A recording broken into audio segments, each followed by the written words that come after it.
First வந்து உங்களை பத்தி ஒரு கிசு வருதுன்னு வச்சுக்கோங்களேன், உங்க ஃபேமிலி எப்படி ரியாக்ட் பண்ணுவாங்க? ஒரு ஹீரோயினோட ஒரு கிசு வருதுன்னு கண்டுக்கவே மாட்டேன்.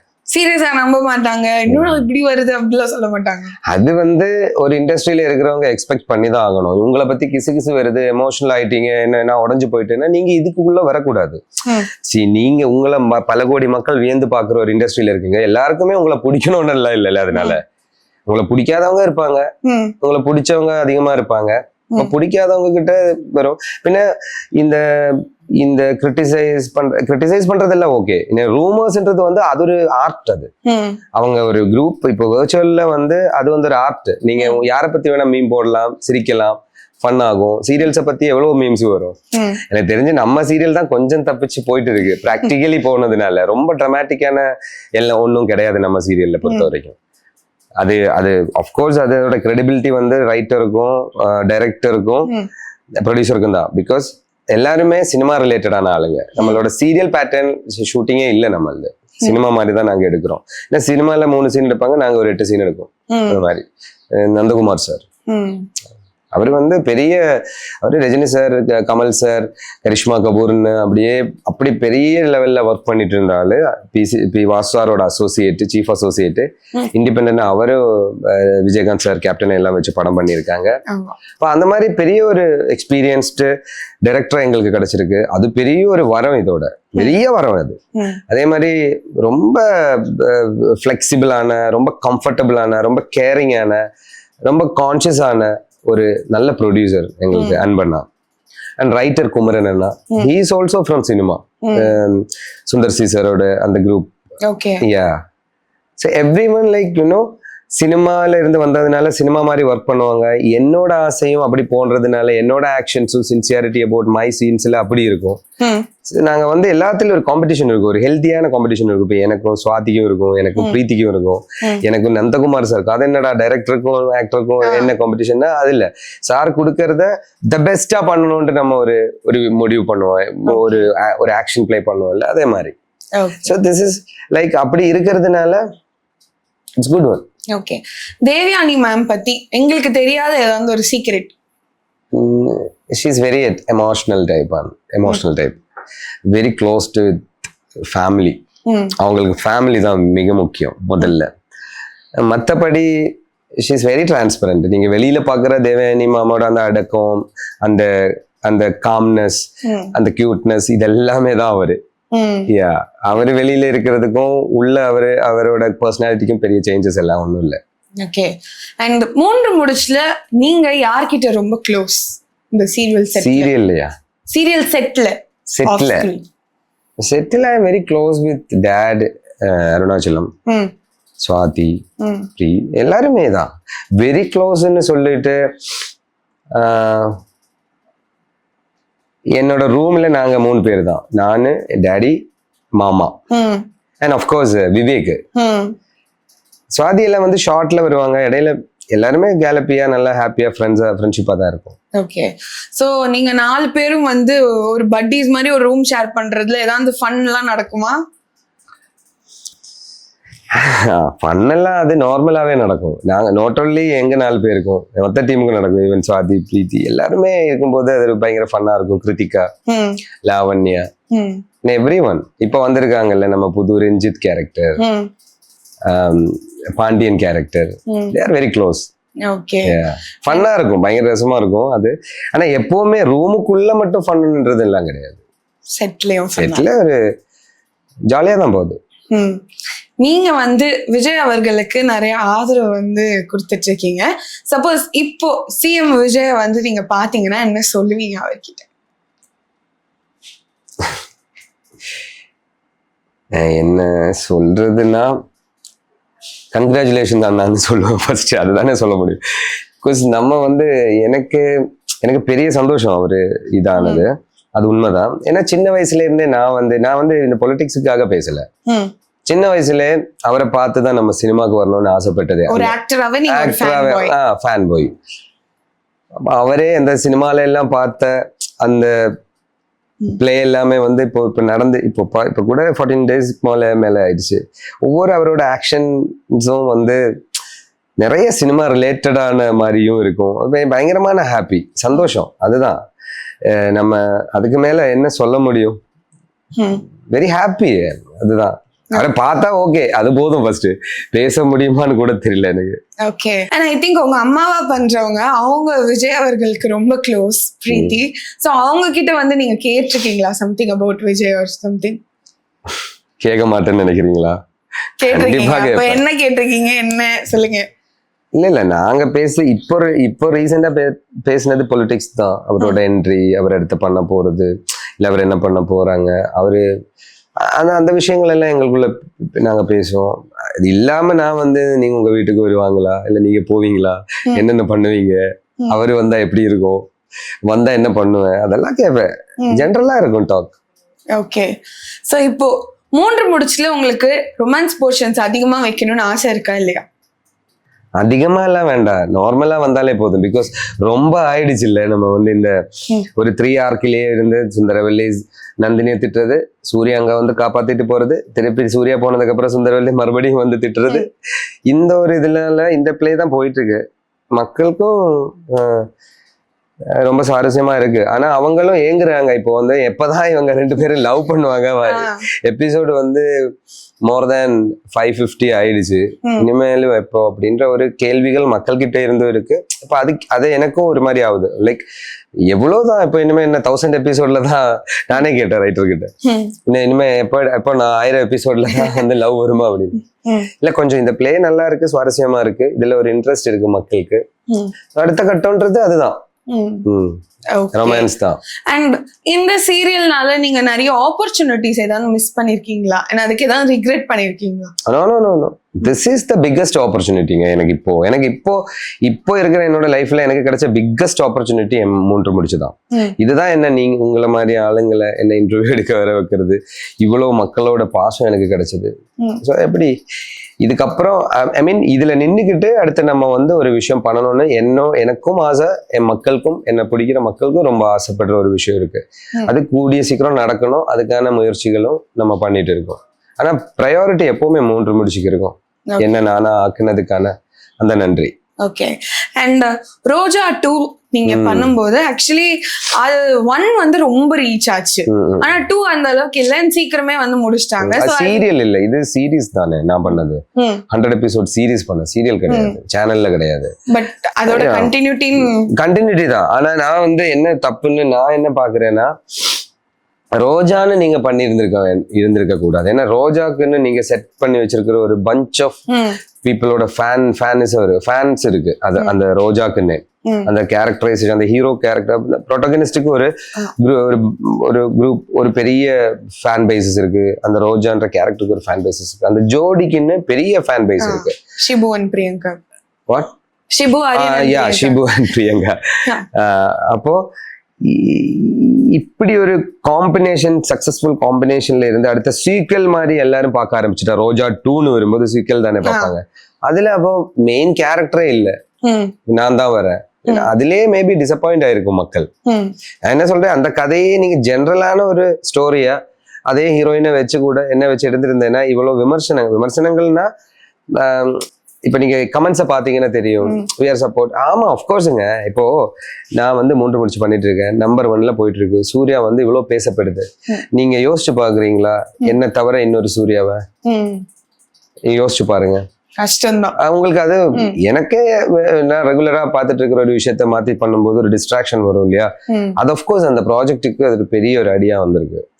அதர்தான் அந்த ப்ராஜெக்ட் நல்ல செம்ம ஜாலியான ஒரு ப்ராஜெக்ட், ரொம்ப கியூட்டான சீன்ஸஸ் நல்லா இருந்துச்சு. சூர்யாக்கும் அந்த கேரக்டருக்கும் ரொம்ப பெரிய டிஃபரன்ஸ் இருந்துச்சு.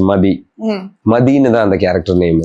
மதி அழகன், மதிமாறன் ஒரு something, sorry forgot the name. மதின்னு தான் கூப்பிடுறேன். ஸோ அந்த கேரக்டரோட அந்த கேரக்டரைசேஷன் எனக்கு வந்து பிரின்ஸ் சார் வந்து சரிகமாவோட பிரின்ஸ் சார் விபி வந்து எனக்கு அது பிச் பண்ணும்போது நல்லா இருந்துச்சு இது பண்ண. ஏன்னா இப்போ நான் சூர்யா பண்ணிட்டு இருக்கிறதுனா சூர்யா கொஞ்சம் வேற மாதிரியான ஒரு ட்ராக், மதி வேற மாதிரியான ட்ராக், எக்ஸ்ட்ரீம் டிஃபரன்ஸ் இருக்கிறதுனால ரொம்ப எக்ஸைட்டட் ஆயிட்டேன். அஃப்கோர்ஸ் ரோஜான்ற மாதிரியான பெரிய ஒரு ப்ராஜெக்டோட இதுவும் அண்ட் சரிகமா மாதிரியான ஒரு பெரிய ப்ரொடக்ஷனும், அதனால அண்ட் வந்து நீங்க வந்து இப்போ ரீப்ளேஸ்மெண்ட் பத்தி பேசினதுனால இருக்கிற சன் ஹீரோஸ்ல உங்களை தவிர இந்த சூர்யா கேரக்டர் பண்ணணும்னா யாரை சொல்வீங்க? இதே கேள்வி ஆக்சுவலி நான் பிரீத்தி மேம் கிட்டயும் சுவாதி கிட்ட கேட்கல போல, என் தங்கச்சி அக்கா கிட்ட எல்லாம் கேட்டீங்க. நான் இந்த ஆடிட்டோரியம் ஷூட்ல தான் கேட்டேன். இப்போ ஒரு 1 வீக் கூட ஆகல. நீங்க யோசிச்சு பாருங்க. ஐ ஹேவ் ஒரு பிளான். என்ன மனசுக்குள்ள ஒரு பிளான் இருக்கு. அது என்னன்னு நான் இப்ப சொல்லல. சீரியல் குவிட் பண்றேன் அதெல்லாம் இதெல்லாம் எனக்கு ஒரு பிளான் இருக்கு மனசுல. அந்த பிளான் மனசுல இருக்கிறதுனால இதே கேள்வி எனக்கு அவங்க கிட்ட கேட்கணும்னு தோணுச்சு. பட் அவங்க ஆன்சர் பண்ணல எனக்கு. சும்மா இது பண்ணி விட்டாங்க. தங்கச்சி ரொம்ப கலாய்ப்பா. அவன் சொன்ன பிரபாஸ் அப்படின்னு. நான் பண்ணா கேட்கல. நம்ம சீரியல் இண்டஸ்ட்ரியில இருக்கிற யார் பண்ணா சூப்பரா இருக்கும் இன்னும் நீங்க நினைக்கிறீங்க? அட்லீஸ்ட் கொஞ்சம் அந்த கேரக்டர் ஜஸ்டிஃபிகேஷன் கொடுக்கற முடியற அளவுக்கு யாரா இருக்கு அப்படின்னு அவங்க சொல்லல. நான் யோசிச்சு பார்த்தேன்னா எனக்கு தெரியலங்க. எனக்கு தெரியல யாரு பண்ணா நல்லா இருக்கும். ஏன்னா மத்தவங்களோடது நான் அதிகமா பார்த்தது இல்லை. என்னோட ப்ராஜெக்ட் நான் பார்ப்பேன், சீரியல் பார்ப்பேன்னா. மத்தது வந்து இன்ஸ்டாகிராம்ல வர்ற கட்ஸும் இல்லைன்னா ப்ரமோஸ் அந்த மாதிரி வர்றது தானே நம்ம பார்ப்போம். அப்படி பார்க்கும்போது எனக்கு என்னத்த சொல்றது, நீங்க எந்த பிளான்னால இதை கேட்டீங்க அவங்க கிட்ட? அது நான் சொல்ல மாட்டேன். சம்திங் பிக் அதெல்லாம் நீங்க இப்படி ஈஸியா கேட்டா ஈஸியா சொல்லிருவீங்க. அப்படி அதான் சம்திங் பிக்கான மூவ் வந்து நீங்க நகர்ந்துட்டு இருக்கீங்கன்னு நான் நினைக்கிறேன். படமா இல்ல அடுத்த ஒரு நல்ல சீரியலா என்ன தெரியல, எனக்கு தெரியலங்க. நீங்க தானே சொல்லணும். நீங்க இந்த இன்டர்வியூட முடிச்சா போதுமா? அடுத்த ஃபியூச்சர்ல இன்டர்வியூ வேணாமா? வேணும். அப்ப வெயிட் பண்ணுங்க. ஓகே, சோ ஏதோ ஒண்ணு ரெடியா காத்துட்டு இருக்கு அப்படின்றத நம்ம சொல்லலாம். So touch wood touch black எல்லாமே உங்களுக்கு வந்து நல்ல நல்ல விஷயங்களா வந்து அமையட்டும். அடுத்ததா எங்களுக்கு ஸ்பாயிலர்ஸ் கொடுங்க. 3 முடிச்சுட்டு நாங்க என்ன மாதிரியான விஷயங்களை பார்க்கலாம்? Spoiler means what? I mean, ஸ்பாயிலர்னா அடுத்து என்ன நிகழ்வுகளை நான் பார்க்கலாம் லைக் அப்படி கேக்குறீங்களா? அடுத்தது நீங்க ரொம்ப மக்கள் எதிர்பார்த்துட்டு இருக்கிற ஒரு விஷயம் இப்ப கன்க்ளூஷன் வந்திருக்கு. அது நடக்கும். அது நாங்க எடுத்துட்டோம். அது எப்படி வரும்ன்றது வந்து நீங்க பாருங்க. நல்லா இருக்கும். அதுக்கப்புறம் வர்றது ஐ திங்க் ஒரு ரிவெஞ்ச் ட்ராக் மாதிரி வர்றதுக்கு வாய்ப்புகள் இருக்கலாம், இருக்காமலும் போலாம். தெரியல. இந்த இன்டர்வியூ என்னைக்கு டெலிகாஸ்ட் ஆகும்? ஒரு 2 டேஸ்ல. அப்பா ஓகே, இன்னும் 2 டேஸ் எடுத்துக்கோங்க வேணும்னா. சரி, ஓகே. சோ சூர்யா வந்து ரிவெஞ்ச் எடுக்க போறாங்க. சூர்யா வந்து ரிவெஞ்ச் எடுக்கணும்னு நான் சொல்லவே இல்லையே. ஓகே, இதுல ஒரு ரிவெஞ்ச் வரும். நந்தினி எடுப்பாங்க. நீ சொல்லவே இல்லையா? நான் அப்படி என்னங்க எதுவுமே சொல்ல. எதுக்குங்க ரிவெஞ்ச்? யாரு மேல? நந்தினி சூர்யா எடுக்கிறதுக்கு அம்மா மேலையா? அப்ப அதுவும் சுவாரஸ்யமா ஒரு சர்ப்ரைசிங்கான எலிமெண்ட் தானே. உங்களுக்கு எல்லா சர்ப்ரைஸும் முதல்ல சொல்லிடணுமா? எனக்கு புரியல.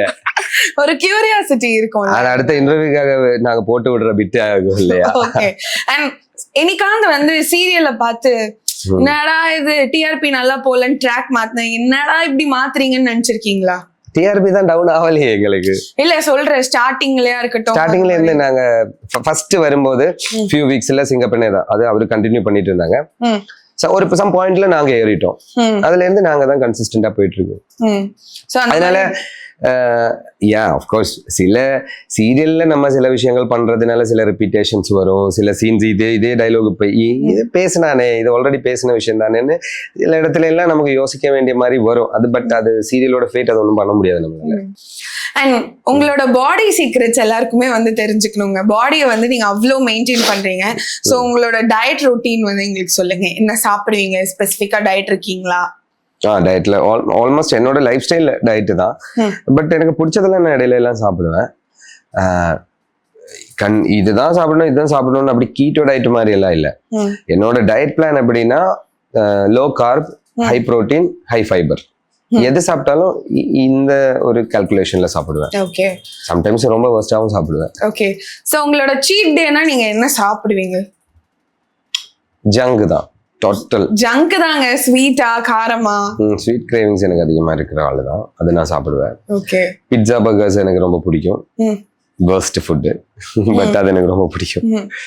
அதுலயும் டபுள் சீஸ் பர்ஸ்ட். நீங்க எல்லாம் சாப்பிட்டீங்கன்னா உடம்பு ஏற மாட்டாங்க. இப்ப சில பேர்ல என்ன மாதிரி ஏங்க பார்த்தாலே 2 கிலோ ஏறுற கேரக்டர் இருப்பாங்க. அதெல்லாம் பச்சை தண்ணி குடிச்சாலே ஏறுங்க. நான் அதனாலதான் ஜிம்ல இவ்வளவு படி ஏன்டா இவ்வளவு போட்டாருது உங்களுக்கு தெரியாது, விட்டேன்னா புஃபுன்னு ஆயிரும்னா அந்த மாதிரி பாடி டைப் என்னோடது. என்னோடது வந்து ஒரு மிசோமார்ஃப்னு சொல்லுவாங்க. ஒரு ஹெக்டோமார்ஃப், மிசோமார்ஃப் அப்படின்னு 3 கேட்டகரி இருக்கு இல்லையா, எண்டோமார்ஃப். அதுல நான் மிசோமார்ஃப்னா எப்படின்னா உங்களால டிரான்ஸ்ஃபர்மேஷன் ஈஸியா லீன் ஆகவும் முடியும், ஃபேட் ஆகவும் முடியும். புரியுதா? என்ன டிரான்ஸ்ஃபர்மேஷன் வேணா நீங்களே எடுத்துடலாம். ஸோ அதனாலயே நாங்க கன்சிஸ்டண்டா கேலரி டெஃபிஷியன்சில இல்லைனாலும் டக்குன்னு குண்டாயிருவேன். ஓகே, இந்த ஸ்டொமக் வந்துடும். ஓகே. அண்ட் உங்களோட பிரேக் டேல உங்க ரொட்டீன் என்னவா இருக்கும்? தூக்கம். ஒரு நாள் தானா தூக்கம், இல்லைன்னா மெயின்டெனன்ஸ், நம்மளோட மெயின்டெனன்ஸ் ஏதாச்சும் ஹேருக்கோ சம்திங் ஏதோ ஒன்று ஒரு இது பண்ணுவேன். இல்லைன்னா அந்த மாதிரி கொஞ்சம் இப்போ ஸ்கெடியூல் பிரேக் அப்படின்னா நான் ஊருக்கு போவேன். இல்லைன்னா நம்ம பிளான்ஸ் இருக்கு இல்லையா, நிறைய பிளான்ஸ் இருக்கு இல்லையா, அதை பற்றியான ஒர்க் அவுட்ஸ் மீட்டிங்ஸ் டிஸ்கஷன்ஸ் அப்படின்னு இருக்கும். ஓகே. சமைப்பீங்களா நீங்க? மாட்டீங்க? மாட்டேன். எனக்கு என்ன தெரியுமா, எனக்கு ரொம்ப இன்ட்ரெஸ்ட் தான். இன்ட்ரெஸ்ட் அப்படி பயங்கர ஆர்வமான இன்ட்ரெஸ்ட் அப்படி இல்லை. இவங்க ஒவ்வொருத்தரும் சொல்லுவாங்கல்ல, இப்போ அஃப்கோர்ஸ் இந்த gym boys I mean like ஃபிட்னஸ்ல இண்டஸ்ட்ரியில இருக்கிறவங்க, அவங்க வீட்டுல அப்பா அம்மா பொண்டாட்டியோ என்ன தங்கச்சியோ யார் இருந்தாலும் சரி, அவங்களோட ஃபுட் அவங்க குக் பண்ணுவாங்க. ஸ்டீக்ஸ் ஒரு சிக்கன்ஸ்ல வந்து நம்ம வந்து போடுறதுல வந்து வெறும் மஞ்சத்தூள் உப்பு மட்டும்தான் இருக்கும். இது வீட்டுல சாப்பிட முடியாது, ஹாஃப் குக்டா தான் இருக்கும், குக்டா தானே இருக்கும், ரோவா சாப்பிடுற மாதிரி இருக்கும். ஸோ இதெல்லாம் ப்ரிப்பேர் பண்ணுவாங்க இல்லையா பசங்களே. அதே மாதிரியான சின்ன சின்ன விஷயங்கள் பண்ணுவேன் தவிர பெருசா அப்படி பிரியாணி வைக்கணும் அப்படின்னெல்லாம் எனக்கு அப்படி ஒரு இன்ட்ரெஸ்ட் வந்தது இல்லை. Okay, okay. ஆல்மோஸ்ட் நம்ம இன்டர்வியூவோட எண்டுக்கு வந்துட்டோம். சூர்யாவோட இன்னைக்கான லஞ்ச் மெனு என்ன? சோ எனக்கு ஒரு டயட் கிச்சன்ல இருந்து எனக்கு 3 times மீல்ஸ் வரும். இன்னைக்கு அதே மாதிரிதான். ஈவினிங் ஆஃப்டர்நூன் நான் மோஸ்ட்லி சிக்கன் தான், 250 grams of chicken, 50 grams of rice and 100 or 150 grams of fiber, like whatever veggies steamed. உங்களை பார்த்தா எனக்கு மோட்டிவேட் ஆகுதுங்க. நானும் ஜிம் பண்ணும், வாயை கட்டுப்படுத்தணும். எனக்கு ஆக்சுவலி ஸ்வீட் கிரேவிங் தான். கோவம் வந்தா போய் ஸ்வீட் சாப்பிட்டுருவேன். கோவம் வந்தா என்ன கஷ்டம் தான். கோவம் வருமா? வரும். ஆபீஸ்ல தான் அப்ப டெய்லி சாப்பிடுவீங்க? ஆமா. ஒண்ணும் பண்ண முடியாது. முதல்ல கோவத்தை குறைச்சிருங்க. சோ உங்களுக்கு எப்படி கோவம் எல்லாம் வரும்? உங்களுக்கு வர்ற மாதிரி வரும். எனக்கும் எல்லாருக்கும் ஷார்ட் டெம்பர் லைட்டா. பட் இப்போ கொஞ்சம் எனக்கே தோணுச்சு அந்த என்கிட்ட இருக்கிற ஆக்சுவலி கோவம்ன்றது ஒரு குட் ஃபீலிங்ஸ் தான், ஒரு நல்ல எமோஷன் தான். அதான் ஷார்ட் டெம்பர் மாதிரி என்ன மாதிரி ஆளுங்க அது வந்து எப்பவுமே எடுத்து யூஸ் பண்ணும்போது கொஞ்சம் வியர்டா இருக்கும். என்னோட குட்டும் ஐ மீன் குட்னு நான் சொல்ல மாட்டேன், வேற ஒரு விதத்துல சொல்றேன். அது அந்த எமோஷனை எப்பவுமே ஷார்ட் டெம்பரா இருக்கிற யாரா இருந்தாலும், ஈவன் நானா இருந்தாலும் சரி, அது தேவையில்லாத ஒரு ஸ்ட்ரெஸ் உங்களுக்கு. அதை நீங்க கொஞ்சம் போக போக புரிஞ்சுப்பேன், தேவையில்லையே அப்படின்னு. அந்த ரியலைசேஷன்ஸ் இப்போ இருக்கு. அதனால கொஞ்சம் better, I am for better. Okay. So love பண்ணும்போது நீங்க சண்டை போட்டு பிரேக்கப் வரைக்கும்லாம் போயிருக்கா? இல்ல, அந்த அளவுக்குலாம் சண்டை போட மாட்டீங்க. ஆல்வேஸ் லவ் இட் அவி. அதாவது இதுல பெரிய ஒரு காமெடி எது ஏன் அப்படி நடந்துச்சுன்னா, 5 வருஷம் நாங்க ஃப்ரெண்ட்ஸ். 6வது வருஷம் முடிவெடுக்கும் போதே கல்யாணம் பண்ணிட்டேன். புரியுதா? ஓ, லவ்வே போல. லவ் பண்ணி கொஞ்ச நாள் போல. நாங்க 5 வருஷமா we know each other. நாங்க எல்லாத்தையும் பத்தி பேசுவோம். வெரி ஒரு ரொமான்டிக் டாபிக்கே இருக்காது அதுல. ஏன்னா இப்போ நான் ஒரு ஜென்யூனான ஒரு பாய் என்னோட கேட்டகரியில இருக்கிற ஒரு ஃப்ரெண்ட்ஸ் குரூப்ல ஒருத்தர்கிட்ட ஜென்யூனான ஒருத்தர் இருப்பான்ல, உண்மையா நீ வந்து மேல வரணும், இல்ல அவங்களுக்குள்ள அந்த ஒரு அண்டர்ஸ்டாண்டிங் இருக்கும், அவங்களுக்குள்ள ஒரு ஆசைகள் கனவுகள் இருக்கிற மாதிரி தான் இந்த ஃப்ரெண்டு. ஸோ இவங்க கிட்ட வெரி ஜென்யூனான டாக் மட்டும்தான் இருக்கும். ஒரு ஆசையை பத்தியோ பாசம் லவ் பத்தியோ அதெல்லாம் நாங்க பேசினது இல்லை. ஆனா ஒரு கட்டத்துக்கு மேல நான் அப்ரோச் பண்ண, ஐ மீன் லைக் எப்படின்னா, பேசாம நம்ம லவ் பண்ணலாமோ அப்படின்னு எல்லாம் நான் கேட்பேன். படா அப்படின்னு சொல்லுவான் அவன் அப்படிதான் என்ன பார்த்துட்டு இருந்தேன். ஏன்னா அவன் வெரி பிராக்டிக்கலா யோசிச்சேன். என்னன்னா ஒரே பொண்ணுதான், நான் வேற ஹிந்து, அவன் முஸ்லீம் பையன். அப்போ இது இப்படி பேசி ஆரம்பிச்சு அவன் ஏதோ தொடங்கி அவன் ஸ்டார்ட் பண்ணி விடுறான். நான் எதை பத்தியும் கவலைப்படலை. பிகாஸ் நான் வந்து அப்ப முஸ்லீம், நான் ஒரு ஹிந்து கிறிஸ்டியன் அப்படின்னு நான் வாழ்ந்ததில்ல, அப்படி வாழவும் எனக்கு தெரியாது. மோஸ்ட்லி கேரளா எதிர்ப்புலாம் இல்ல. என்னோட வீட்டுல அஃப்கோர்ஸுங்க எல்லா பேரண்ட்ஸுக்குமே ஒரு ட்ரீம் இருக்கும், கன்சர்ன் இருக்கும். பையன் எப்படி இருக்கணும், அப்படி இருக்கணும், இப்படி வரணும், அப்படி வரணும்ன்றது எல்லாருக்குமே இருக்கிறதானே எக்ஸ்பெக்டேஷன்ஸ் தான் அது. அதை அதை அதை நம்ம பிரேக் பண்ணும்போது இருக்கிற டிசப்பாயின்மெண்ட்ஸ் எல்லா பேரண்ட்ஸுக்கும் இருக்கும். அதே மாதிரி என் பேரண்ட்ஸுக்கு. But I am very confident. நான் என்னோட வாழ்க்கையில எடுத்த முடிவு ஆஃப்டர் 16 இயர்ஸ்ல இருந்து என்னோட முடிவுகள் தான் எனக்கு. புரியுதா உங்களுக்கு? 16 வயசுக்கு மேல நான் தான் முடிவெடுத்தேன் என்னை பத்தி. நான் யாராகணும், நான் என்ன பண்ணணும், நான் எப்படி இருக்கணும் அப்படின்னு. பட் சூழ்நிலைகள் நம்மளை வேலைக்கு போக வைப்பாங்க, இல்லைன்னு சொல்ல மாட்டேன். ஏன்னா காலேஜ் எல்லாம் முடிச்சதுக்கு அப்புறம் நம்ம வந்து ரெஸ்பான்சிபிளா நம்மளால இருக்க முடியாது. ஸோ எனக்கு இந்த சினிமா மாதிரி எனக்கு இன்னொரு பிடிச்ச பேஷன் மார்க்கெட்டிங் எனக்கு பிடிக்கும். ஸோ அதே இண்டஸ்ட்ரியில தான் நான் இருந்தேன், பிபிஏ முடிச்சுட்டு. அப்படி அது நான் மார்க்கெட்டிங் பண்றதுனால அது பிடிச்சு பண்ணேன் அந்த வேலையும். ஏன்னா நான் ஒரு ஆட்டோ எந்தூசியஸ்ட், எனக்கு ரொம்ப பிடிக்கும் கார் டிரைவ். அப்போ கார் ஷோரூம்ல அப்படி ஒர்க் பண்ணி கன்சல்டண்டா இருந்து 4 கம்பெனில ஒர்க் பண்ணி ஒரு அசிஸ்டன்ட் சேல்ஸ் மேனேஜரா தான் நான் வந்து அந்த டைம்ல தான் நான் முடிவு எடுத்து வரணும். ஸோ இது எல்லாமே என்னோட முடிவுனால எனக்கு ஒரு கான்ஃபிடன்ஸ் இருக்குது. என் அப்பா அம்மா வந்து ஒத்துப்பாங்க.